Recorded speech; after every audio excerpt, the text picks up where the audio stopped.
Welcome to the Yoga of Healing and Awakening Summit, a free online event where you'll discover essential depth teachings and daily practices for your mind, body, and soul.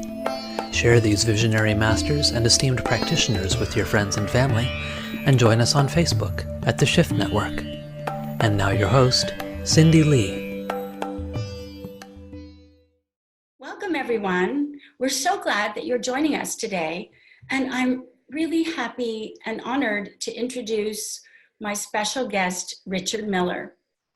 Richard Miller, PhD, founder and chairman of the iRest Institute and co-founder of the International Association of Yoga Therapy, is regarded as a leader in the field of meditation, yoga therapy, and mental health. He's the author of iRest Meditation and the iRest Program for Healing PTSD, and Dr. Miller conducts research on the iRest meditation protocol that he has developed. He also leads retreats and workshops and trainings internationally, emphasizing enlightened living in daily life. Richard, it's really a joy to have you joining us today. Thank you, Susie. It's a pleasure being here with you as well. Thank you. I am so kind of moved just by the title of your talk, Our Unbreakable Wholeness of Being. And I wondered if you would just talk about that a little bit. I'd love to. As a trained psychologist, but also as a yoga and meditation teacher for decades now, I've often found that where people are giving interventions to help people come to a better sense of well-being or a sense of wholeness about themselves. But I have a slightly different approach, which is I think it's important that we help a person in the first session, we might say, when we work with them, with ourselves, to understand that there is something about us that is already whole, always has been whole, can't be harmed, and doesn't need healing. And it's something we can easily experience, that we can help a person feel that unbreakable sense of unchanging wholeness right at the start of their journey, rather than looking at it as some goal that they're working towards achieving. So often when I'm working with a person or teaching classes, I try to introduce this aspect as quickly as I can as an experience and also as an understanding, knowing that a person can easily have a glimpse of it, but it can take time to have a sense of it as their everyday, you might say, 24 hours, 7 days a week, 365 days a year experience. But I think within us, it's innate. It's something we're born with, but often we're encultured out of through our family, our cultural or our personal experiences, and we lose touch with it when we're small children.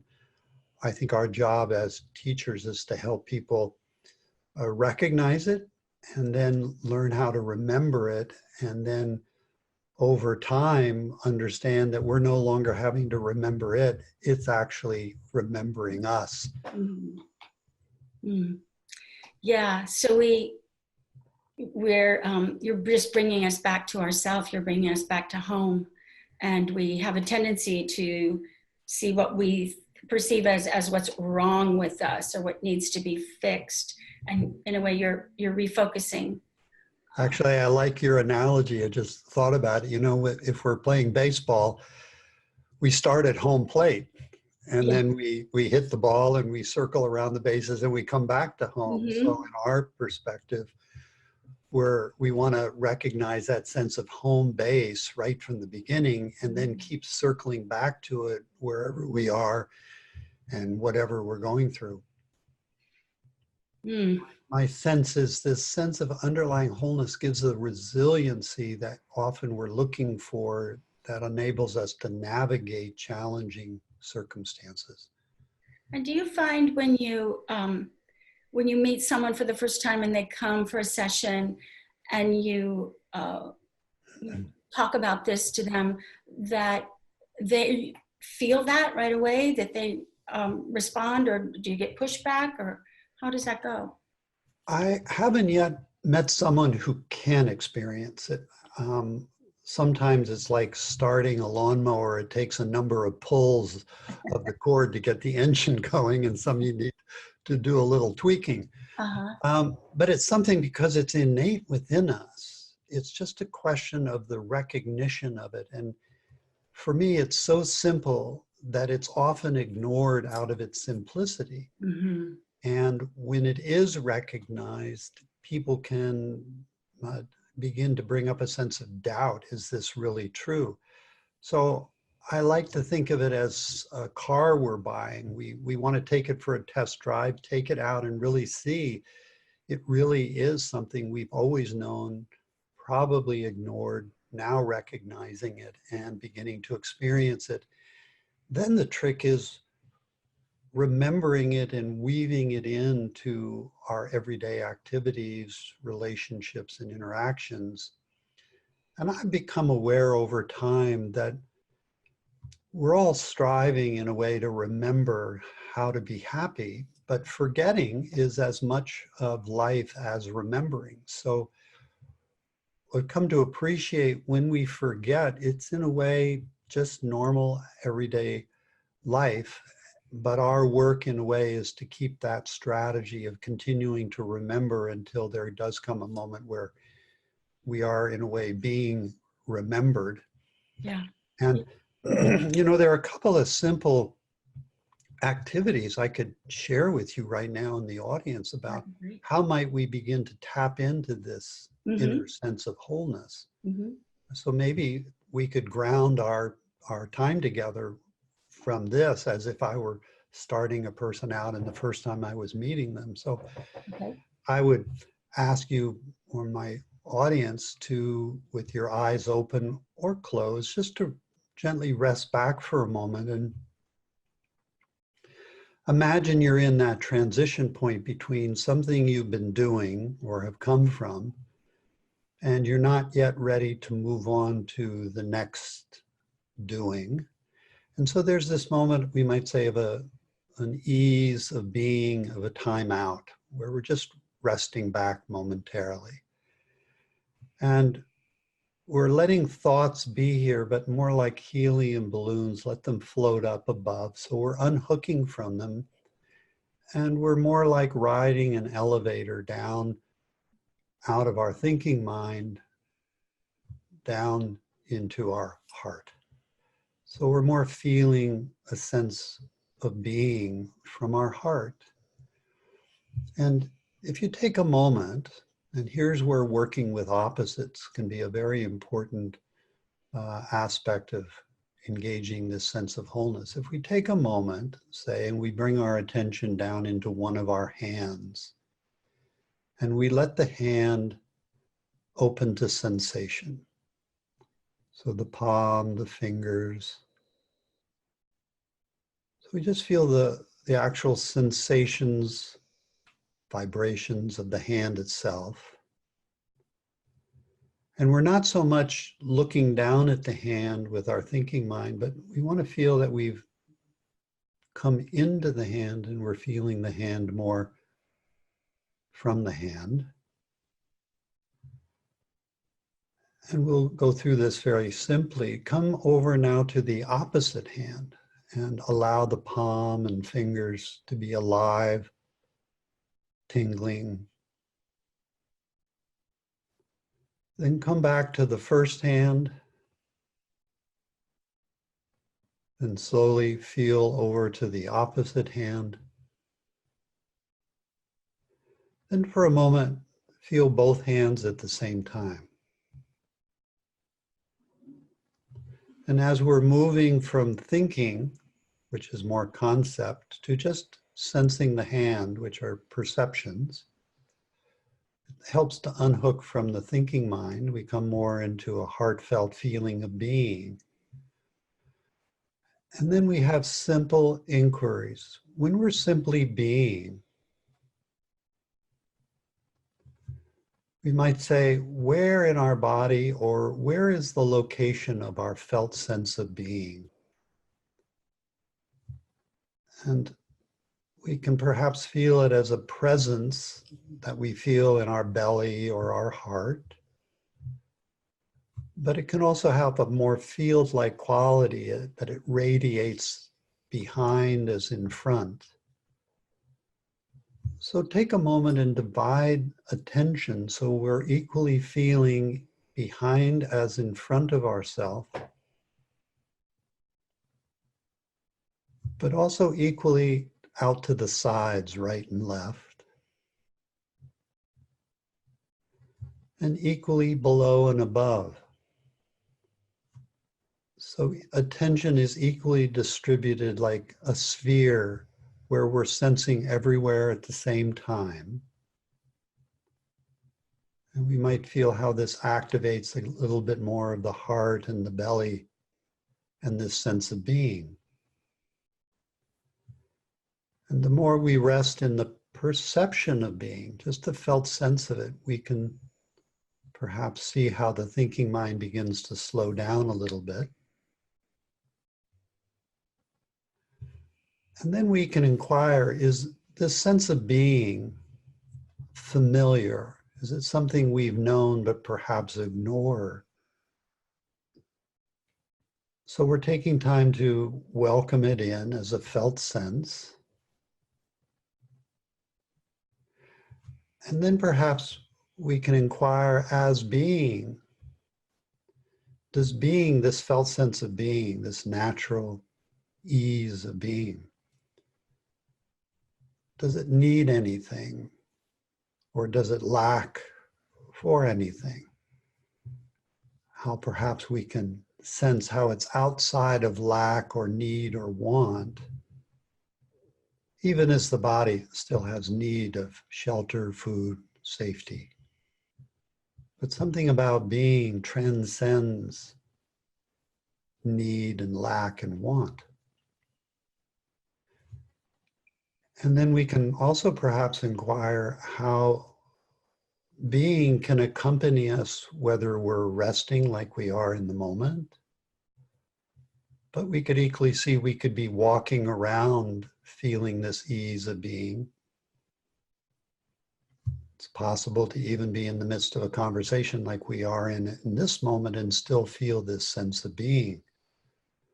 So how being is outside of the thinking mind and whatever else we may be doing, it can accompany us along the way. And the last, we might say, simple inquiry we could do right now is, how might we describe this feeling of being? What are accompanying sensations that we might name, like peace or well-being? Some people describe it as a spaciousness, an openness, a deep sense of calm. Some people describe it as the feeling of love. But how it's a heart-centered or belly-centered quality of ease of being that we all know that we want to then bring foreground and nourish it as much as we can wherever we are, whomever we're with, and whatever we're doing.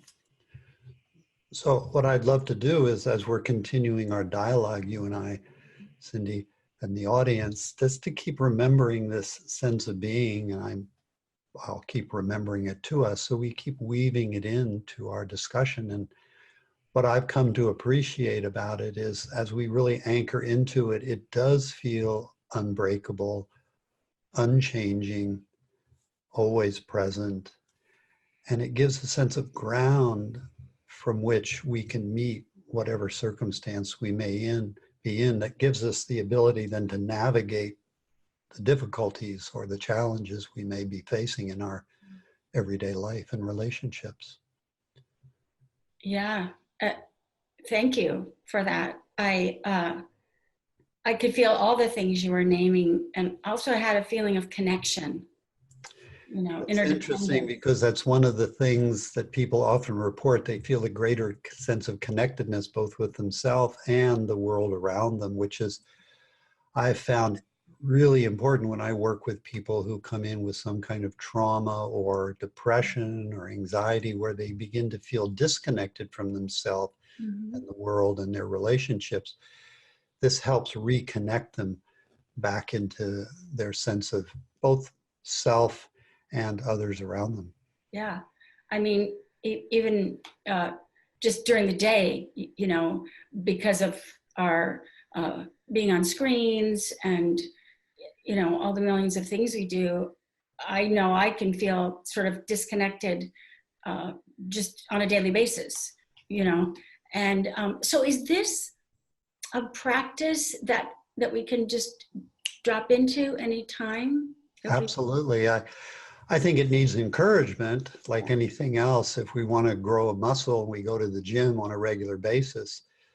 So we have this adage, little and often throughout our day, but also sometimes taking special times. Like that's why I like meditating in the morning, where I nourish this heartfelt sense of being. I actually go through these 6 inquiries, which I just took us through, which is saying, you know, where is this felt sense of being? What happens to my thinking mind? How am I when I'm just resting as this sense of being, which is beyond lack and need and want? And then how it's familiar, how it can accompany me, whatever I'm doing, and that there are descriptors we can put on it like peace and well-being. So yeah, I think it's something we want to take special time during our day and before we go to sleep at night. I love at night after I've said my goodnights and I'm lying there, I actually nourish this feeling of being and let the body and the mind fall asleep into being. And the first thing I did this morning when I woke up was I'd lie there for a few moments and I just refresh this sense of being. So I carry it with me into my day. And then when I was learning it back years ago in the 70s, I actually bought a watch, put it on a 30-minute timer. And every 30 minutes to an hour, it would go off. And I just remember, oh, whatever I'm doing, let me refresh this sense of being. I think it's that constant exercising of it that I came to realize then when I'm most in need of it, I no longer have to remember it. It remembers me. Yeah. Yeah. Really practice. I love that, doing it at night. And also the recognizing the qualities and that it's familiar. I think it is kind of like gives us a sense, for me, I would think it gives a sense of confidence that this is who I am and I can always go to this place. Yeah, and I appreciate we're narrative creatures. We want to tell stories. And one of the things we can do is when we feel this heartfelt sense of being, it actually, if we were to look at the MRIs, it activates a certain part of our brain, say on the right side of our brain. When we go to describe it, it activates the left side of our brain. And as we weave these two together, we're actually creating neural circuitry that allows us to both access it through perception, but it also helps us access it through words too. So I can remember the word well-being and it'll automatically activate the deeper felt sense of it. Oh, that's so interesting. So you've talked about messengers. Yes. Is that what our messengers are all around us and that's what helps us remember to come back? Yeah, I like to think everything's a messenger. So they're everywhere, inside of us, outside of us. In a way, there's no inside or outside, then they're just messengers. And so our emotions, our thoughts, but also our circumstances are messengers. For instance, if I have a pain in my body, a discomfort, it's a messenger that's signaling me to stop, look at what's going on so I can treat the underlying cause of the pain. Same thing with anxiety. I don't want to get rid of anxiety. I actually want to invite it in as an ally, talk to it, ask what's the action I may need to be engaging here to help me meet whatever the signal is arising. One of the reasons too why I ask people I work with and myself to pair together this unbreakable sense of well-being with whatever else we might be experiencing, whether it's pain, anxiety, anger, whatever emotion we might be having, including joy and happiness. Later on, then we create these biofeedback chains of associations. You're going along, life gives you something you don't really want. There's a moment of irritability or upset. And that well-being naturally, because you've paired it, comes in, co-arises with the difficulty or the challenging emotion or sensation. And again, gives us that facility to meet from an anchored, grounded place within ourselves and navigate the situation. Well, that's really yoga. You know, I think what I'm hearing is that also our wholeness includes our anxiety, includes our irritation. And when we consciously include that, then it pairs with our sense of well-being, and we can experience our wholeness. Yes, it's true. And this idea of messengers, so many of us are trying to get rid of difficult emotions. We have anger and we're trying to get rid of it. Well, the only way really is to invite it in as a messenger, Yeah. dialogue with it and ask, what is it trying to show me and reveal me? And usually anger is showing an expectation that isn't the reality of the moment. And so it's helping us see the expectation, dissolve the expectation, and then meet the reality of the moment in the moment rather than from this sense of expectation. So anger to me is a wonderful ally that we all have and know. So why not welcome it in when it's present and learn from it? Right, exactly. Instead of getting rid of it, or we're not going to get rid of it, actually just shifting our relationship. That seems like the practice. And so you're talking about sensation and sticking with sensation, and that's a path to awakening and healing. This is really important because an emotion like anger is actually a concept. But I want to know what's the actual felt sense of it in the body. Where do we feel it and how do we feel it? And how might we describe it as sensation, like deep or sharp or thick? Or does it have a color or a shape to it? This allows us to come into deeper connection and relatedness with our emotions and with the circumstances we're under. Whereas if we keep it as a concept, anger or fear or anxiety, we get stymied or blocked by the concept. Yeah. So I'm often asking people to use the label, say fear, to localize where it is in our body, but now peel off the label fear and meet the actual sensation of it, whether it's in your throat or the heart or the belly or our hands. And then let the sensation in the body reveal the deeper quality that the emotion is pointing to, again, as an ally that we can get information from and navigate the situation. So is this, it's like meditation. I think it is. I think it is. Meditation. It is yoga in action. Yes. So I think there's these are sort of other words too, but sometimes people talk about meditation as being a witness or just being or awareness or pure awareness or what lies beyond, as you've mentioned, beyond our conceptual understanding. And are these different phases of awakening?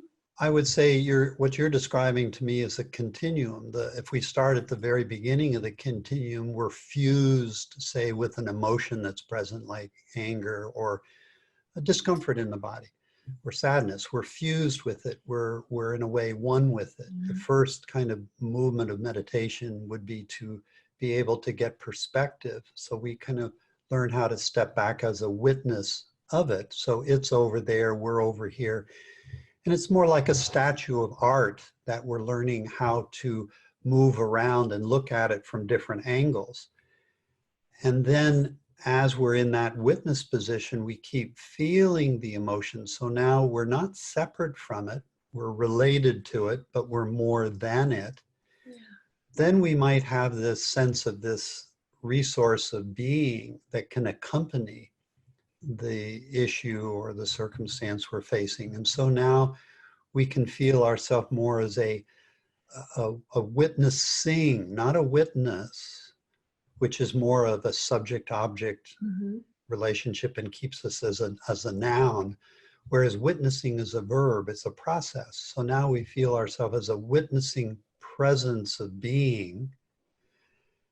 And what that does is it enables us to feel even more deeply connected and get deeper information from the situation that we're maybe facing. Then there's the possibility of recognizing that the circumstance and the felt sense of presence are arising in a vaster openness of awareness. And there's a transition then for me where we've gone from being fused to being a witness, to being a witnessing presence of being, to a vaster openness of awareness in which tremendous information and insight can come in. And then there's the possibility where the original pain may drop away and we're just resting as a sense of openness or awareness that can reveal what I call something that even lies beyond a more essential nature of who we all are, that really lies at the depth of our interconnectedness and what I would say is our non-separation, where we really do feel everything around us is ourself in different form.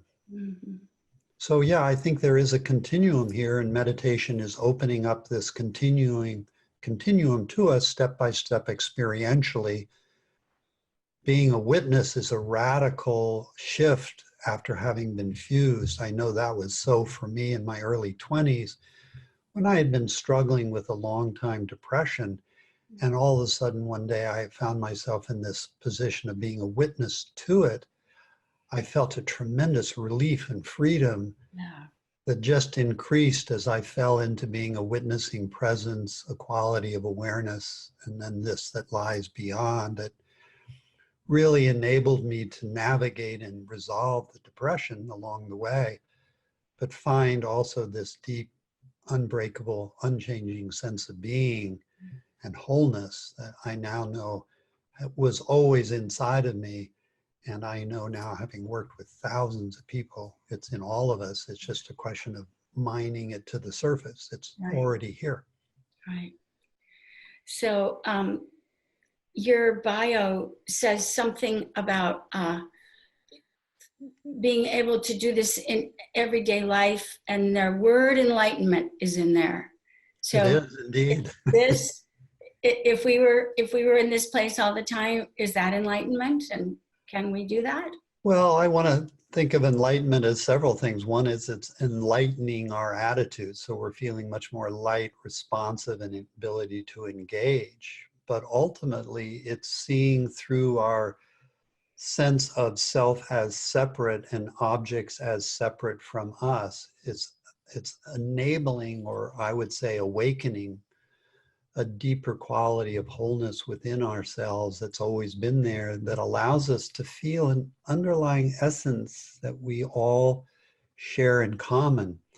So this sense of unchanging wholeness, if we really rest in it, and then I gaze at someone like I'm gazing with you at the moment, or I could do it with a tree or another person, but we're learning in a way to set aside the form, so the form of Cindy, and try to feel the deeper aspect of being that you are, that I am. So we have that sense of underlying being that we share in common. And then the body is like a superimposition upon it. I like to think of meditation as awakening a seventh sense, I call it. The six senses, the five senses in the mind, they're designed to see a sense of separate object over there. The seventh sense within us doesn't know separation. It only feels a sense of connectedness that's similar. Now, if we're operating on all seven senses, our eyes And our mind can still formulate a sense of self here and a self over there, but we're staying in touch with this deeper aspect of being that enables us to remain connected, no matter the difficulty you and I or whomever we're with, we may be facing in our interpersonal relationships. That connectedness keeps us on track so we don't go into reactive activities. And what I've found over time is it really does give us a sense of settledness, that we have the trust that we can navigate any difficult circumstance. We have the tools then with which to meet the everyday movements of life. Because if meditation, as you know, is only about sitting on our cushion to feel good for a few minutes, and then we get up and we go out and we yell at our spouse, that's not meditation. Yeah. Meditation has to be a 365-day a year affair all day long for it to really be an effective something we do. Yeah, for sure. And I love this idea of the seventh sense, and that sort of sense of confidence that we can be in that place and we can always go there, and that it reminds us. I just wanted to ask you one more thing, which was about iRest. Yes. And Yoga Nidra. We're coming to the end of our time together, but I would like to know if what we've been talking about is iRest, is that Yoga Nidra? How does that all relate? Well, yoga, our interconnectedness, and Nidra as a changing state of consciousness means we feel that deep sense of interconnected wholeness of being, no matter the situation we may be facing. That to me is Yoga Nidra. iRest as a form of Yoga Nidra, as a form of meditation, is actually teaching the tools for all these things that we've been mentioning and more, to feel this unbreakable sense of wholeness, be able to weave it into every circumstance, but also teaches us how to have a deep core relaxation response that's built into our body and our breathing, but then showcasing tools that we can use to meet our emotions, our core beliefs that we carry that lead us at times to feel ungrounded or something about us is needing help. So the iRest as a series of steps, we might say, that we take in meditation is helping us see everything as a messenger, learn how to respond to everything as a messenger proactively, nourish this underlying sense of wholeness of being, and really to feel this underlying interconnectedness with everything. So not just with you and I or the people we meet in our life, but trees, rocks, mountains. So I find the practice of iRest specifically, and meditation in general, is really helping us to meet the full potential of ourselves as human beings. This sense of enlightenment and awakening to our most full potential that we can then carry into our daily activities. Beautiful. I'm feeling so relaxed just talking to you and inspired. Is there anything that you want to say before we say goodbye? Anything you want to share or talk about? The main thing I love to keep in mind, this is easy. It just takes application and, I would say, curiosity and interest.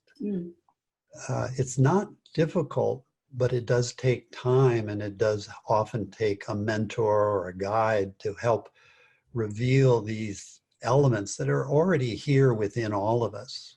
We're not bringing things that don't already are here. We're awakening things that are already existing innately within us. So I think the simplicity of it, which can be easily ignored or not understood, it's simple, it's easy, it just takes time and application. Yeah. Good. So we can all do it. Absolutely. It's what I tried to teach my children when they were tiny. I wish I had this as my owner's manual when I was navigating childhood. I think of iRest as the owner's manual we didn't get as children. Well, that's great. That's so perfect. Thank you for making this owner's manual for all of us. You're welcome, Cindy. It's Nice to be here it's, with you. it's been great to talk to you today, and really a joy. Thanks for taking the time. Yeah, I appreciate you, and I appreciate Shift making this time available. So thank you. Thanks very much. Thank you for joining the Yoga of Healing and Awakening Summit, brought to you by the Shift Network. To learn more, visit yogaofhealingsummit.com. To learn more about our global programs and events, visit theshiftnetwork.com. Thank you again for joining us and for sharing this powerful journey of yoga as a divine life path.